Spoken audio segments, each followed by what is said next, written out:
Pope Francis on Sunday set up peace mission with a call to an end in the ongoing war in Sudan and Ukraine.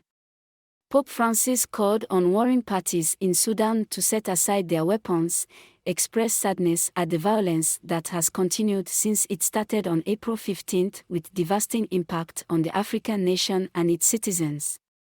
In encouraging the partial agreements reached so far, I renew my heartfelt plea for weapons to be set aside.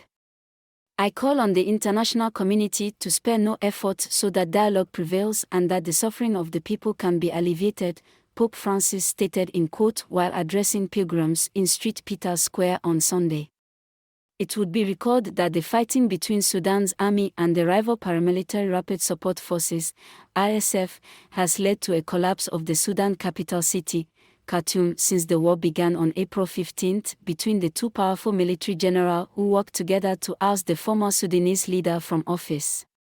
The Sudanese Armed Forces, SAF, and Rapid Support Forces, RSF, signed the agreement late on Saturday for a 7-day ceasefire that is due to take effect on Monday evening, to enable supply of foods and other humanitarian aids to the troubled and trapped residents.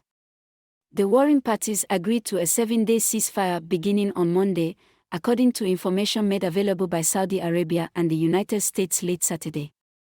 The truce is the first of its kind to be signed by both parties in a war that has raged for over a month, leaving millions of people across the Northeast African nation in a dire humanitarian crisis. The 7 days ceasefire agreement was announced more than 2 weeks after representatives of the rival factions, the Sudanese Armed Forces, SAF controlled by General Abdel Fattah al-Burhan, and the paramilitary Rapid Support Forces led by Lieutenant General Mohammed Hamdan Dagalo started discussion in the Saudi port city of Jeddah. According to New York Times, the two sides have promised to stop their forces from occupying new areas, to refrain from detaining or threatening civilians, and not to impede aid groups and workers from providing life-saving assistance.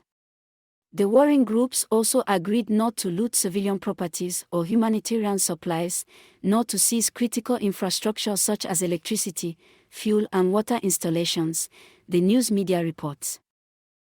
United States of America, USA Embassy in Khartoum had reported that over 3 million Sudanese children and women were already suffering from hunger prior to the war. The embassy stressed that the war has worsened the humanitarian situation in Sudan, with millions trapped in the country due to lack of transportation, and over 250,000 people crossed to neighboring countries, Egypt, South Sudan, Central African Republic, and Chad. Please let's not get accustomed to war. And we should continue to support the war-torn people of Ukraine, Pope Francis said after delivering the Regina Coeli prayer.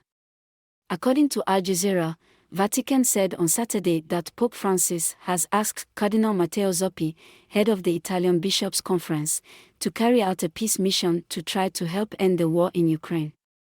A Vatican diplomatic source, according to Al Jazeera, said Zuppi would try to meet separately with Ukrainian President Volodymyr Zelensky and Russian President Vladimir Putin.